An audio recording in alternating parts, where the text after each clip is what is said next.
मित्रांनो, ही कथा त्यावेळची आहे जेव्हा गावात मोबाईल, टेलिफोन तर लांबची गोष्ट, पण साधी वीजसुद्धा राहत नव्हती. उत्तर प्रदेशमधल्या एका छोट्याशा गावात श्यामप्रसाद त्यांच्या म्हाताऱ्या आईवडिलांसोबत, पत्नी रमाबाई आणि त्यांच्या 3 मुलींसोबत राहत होते. श्यामप्रसाद रावांची अशी इच्छा होती की त्यांना एक मुलगा व्हावा. तसेही त्या काळात मुलींना जास्त महत्त्व नव्हतं. त्यावेळेस त्यांच्या पत्नीने एका मुलाला जन्म दिला, ज्यामुळे संपूर्ण कुटुंबात खूप आनंद पसरला होता. श्यामप्रसाद यांनी संपूर्ण गावात पेढे वाटले. त्याचबरोबर त्यांनी असा नवस केला होता की सत्यनारायणाची पूजा घालून सर्वांना महाप्रसाद देईल. त्याप्रमाणे त्यांनी त्यांच्या घरात पूजा घातली आणि प्रसादही केला. त्यामध्ये त्यांचा खूप खर्च झाला, पण त्यांना याबद्दल थोडीही चिंता वाटली नाही. त्यांचा मुलगा संपूर्ण कुटुंबाची चमक होती, त्यामुळे त्यांची विशेष काळजी घेतली जायची. त्यांच्या मुली आपोआप मोठ्या होत गेल्या. त्यांची मोठी मुलगी शहाणी झाली. त्यांनी त्यांच्या दोन्ही मुलींना 13 आणि 15 वर्षाची असतानाच दोघींचं लग्न एका मंडपात लावून स्वतःचं ओझं हलकं केलं. त्यावेळेस बालविवाह ही गोष्ट खूप सामान्य होती. लग्नानंतर मुलीला तिच्या सासरी इतक्या कमी वयात तिच्यासोबत काय होत आहे हे बघण्यासाठी कोणीही जात नसे. त्यावेळेस आई वडील कन्यादान करून निश्चिंत व्हायची आणि विचार करायचे की मुलीला तिच्या नशिबानुसार स्वतःचं आयुष्य जगत असेल. श्यामप्रसाद रावांची 3री मुलगी उर्मिला ही अजून 2 वर्षाची होती. तिच्यानंतर लहान मुलाचा जन्म झाला होता, त्यामुळे ते उर्मिलाला भाग्यवान समजायचे आणि त्याचमुळे ते तिला खूप प्रेम करायचे. जेव्हा उर्मिला तिच्या छोट्या भावाला शाळेत जाताना पाहायची, तेव्हा ती तिच्या वडिलांकडे जिद्द करू लागली की मलाही शाळेत जायचं आहे. यावर श्यामप्रसाद रावांनी खूप विचार केला आणि त्यांनी असं ठरवलं की उर्मिला तिच्या भावासोबत शिकायला गेली तर ती तिच्या भावाची काळजी घेत राहील. त्यावेळेस काही लोक आपल्या मुलींना हळूहळू शाळेत पाठवू लागले होते. दोन्ही भावंडांमध्ये फक्त 2 वर्षाचं अंतर होतं, त्यामुळे त्यांनी दोघांचं ॲडमिशन एकाच वर्गात केलं होतं. उर्मिला पुस्तकाच्या जादुई दुनियेत डुबू लागली. रोज मिळत असलेल्या नवनवीन माहितीमुळे तिची अभ्यासाविषयीची उत्सुकता आणखीच वाढू लागली होती. हळूहळू वर्षानंतर सर्व सरत जाऊ लागलं. जेव्हा तिच्या बहिणी माहेरी यायच्या, बहिणीचा बौद्धिक विकास पाहून खूप खुश व्हायच्या. त्यांना उर्मिलावर खूप अभिमान वाटायचा आणि तसंच त्यांना या गोष्टीचं वाईट वाटायचं की त्यांना अशा प्रकारची संधी मिळालीच नाही आणि अगदी कमी वयातच स्वतःचा संसार आणि मुलाची जबाबदारी त्यांच्या गळ्यात पडली. दोन्ही बहिणींची परिस्थिती पाहून उर्मिला मनातल्या मनात विचार करायची की ती इतक्या कमी वयात लग्न करणार नाही. शिक्षणामुळे तिला तिच्या काही हक्काचे ज्ञानही आणि स्वतःसाठी उभं राहण्याची हिंमतही मिळाली होती. जशी ती 14 वर्षाची झाली, तेव्हा तिच्या वडिलांनी तिच्यासाठी स्थळ शोधण्यास सुरुवात केली. आधी उर्मिला लग्नासाठी तयार नव्हती. ती तिच्या वडिलांना अगदी नाराज होऊन म्हणाली, "बाबा, मला पुढचं शिक्षण घ्यायचं आहे.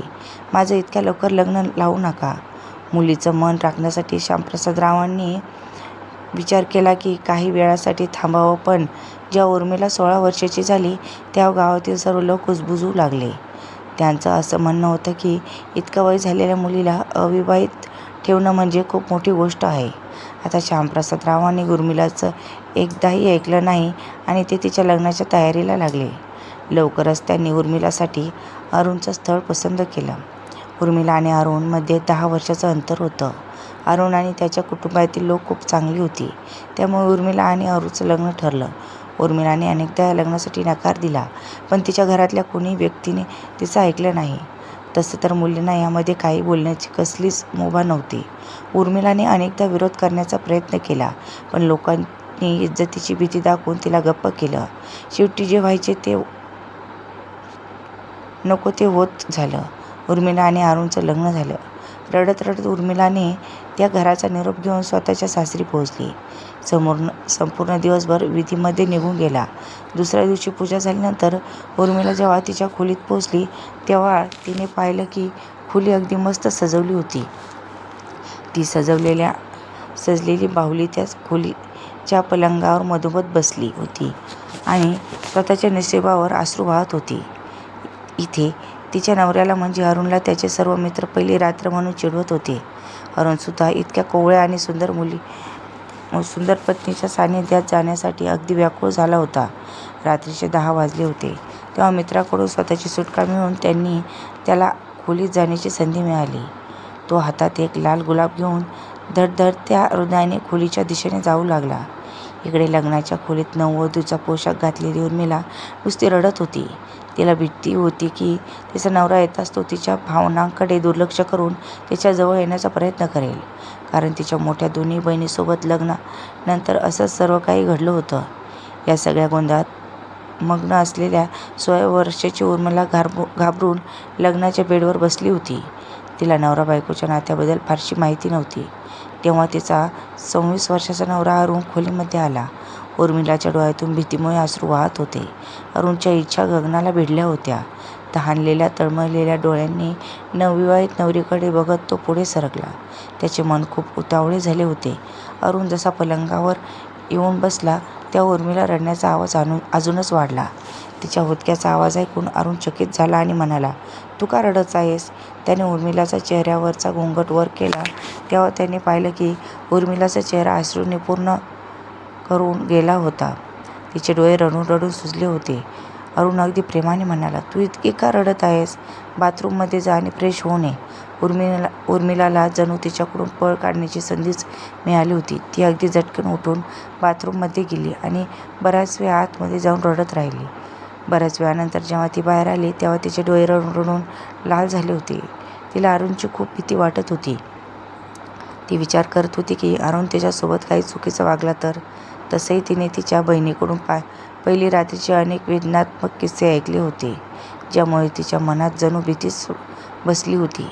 अरुणने त्याच्या बायकोचे लालबुंद डोळे पाहिले तेव्हा तो खूप काळजीत पडला आणि म्हणाला, "तुला काय झालं आहे? मी तुला खाणार आहे का जे तू मला पाहून इतकी रडू लागलीस?" उर्मिलाने तिची मान खाली घातली आणि भीतीने तिचे हातपाय थरथर कापू लागले. ती विचार करू लागली, "आता रागात मला हा मारणार तर नाही ना?" उर्मिलाच्या चेहऱ्यावरचे भीतीचे भाव पाहून अरुण हसत हसत तिच्या जवळ आला आणि तिच्या खांद्यावर हात ठेवून म्हणाला, "हे बघ उर्मिला, तुला मला घाबरण्याची काहीच गरज नाही. मी तुझ्यासोबत काहीच चुकीचं वागणार नाही. आपण चांगले मित्र बनू शकतो ना? तू मला सांग की नक्की तुझ्या मनात काय चालू आहे?"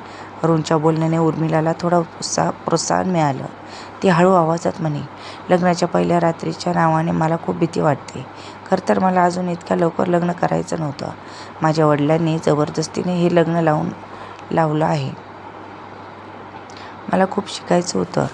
इतकं बोलून तिच्या डोळ्यातून परत अश्रू वाहू लागले. अरुणने त्याच्या खिशातून रुमाल काढला आणि उर्मिलाला देत म्हणाला, "हे बघ, रडू नकोस. आता तुझं लग्न झालं आहे. मी तुझा नवरा आहे. त्यामुळे तुझ्या सुखाची जबाबदारी माझी आहे आणि तुझ्या भावना जपणे हे माझे कर्तव्य आहे. मला तू पहिल्याच नजरेत आवडली होतीस, त्यामुळे मी तुझ्यासोबत लग्न केलं. पण मला हे माहीत नव्हतं की अजून तू लग्नासाठी तयार नाहीस. खरं तर तुझ्या वयाच्या मुलीचे लग्न होतातच, त्यामुळे मी तुला माझी अर्धांगिनी बनवली. पण जर तू मनापासून या नात्याला स्वीकारण्यास तयार नाहीस तर मी तुला थोडा वेळ देण्यास तयार आहे. जोपर्यंत तू 18 वर्षाची होत नाहीस तोपर्यंत आपण चांगल्या मित्रासारखे राहू. आणि राहिली गोष्ट तुझ्या शिक्षणाची, तर मी घरात सर्वांना आधीच बोललो आहे की माझ्या बायकोला जर पुढे शिकण्याची इच्छा असेल तर आपण तिला शिकवू. कारण मला नेहमीच असं वाटतं की माझी बायको खूप शिकलेली असावी. तसंही मी ऐकलं होतं की तू अभ्यासात खूप हुशार आहेस.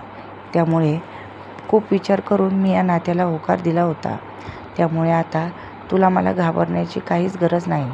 आता मला सांग, तुझ्या सर्व इच्छा शंकांचं निरसन झालं की नाही? कृपया आता तरी रडणं बंद कर." उर्मिलाला अरुणच्या गोष्टीवरून असं वाटत होतं की जणू तिच्या जळत्या मनाला थंडावा मिळाला आहे. ती हसली आणि म्हणाली, "मला इतका चांगला नवरा मिळाला आहे यावर माझा विश्वासच बसत नाही.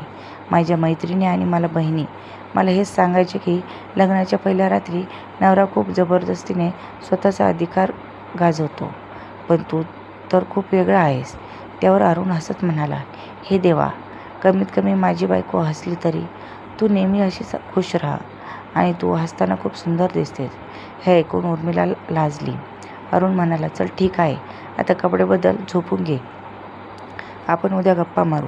उर्मिला अगदी हसत हसत झोपण्याची तयारी करू लागली. कारण उगवणारा सूर्य तिच्या जीवनात एक नवीन प्रकाश घेऊन येणार होता. तर मित्रांनो, मुली हे ओझे नसतात की त्यांचे लवकर लग्न करून त्यांना शिक्षणापासून वंचित करून स्वावलंबी होण्यापासून रोखले जाते. बालविवाह हा गुन्हा आहे. आजकालच्या जगात तर लग्नापूर्वी मुलींना शिक्षण देऊन त्यांच्या स्वप्नांना उड्डाण देणे अत्यंत गरजेचे आहे. या कथेबद्दल तुमचं काय मत आहे कमेंट बॉक्समध्ये नक्कीच सांगा. आणि आमच्या चॅनलला अजून लाईक, शेअर आणि सबस्क्राईब केले नसेल तर जरूर करा. परत भेटू अशाच नवीन कथांसोबत. धन्यवाद.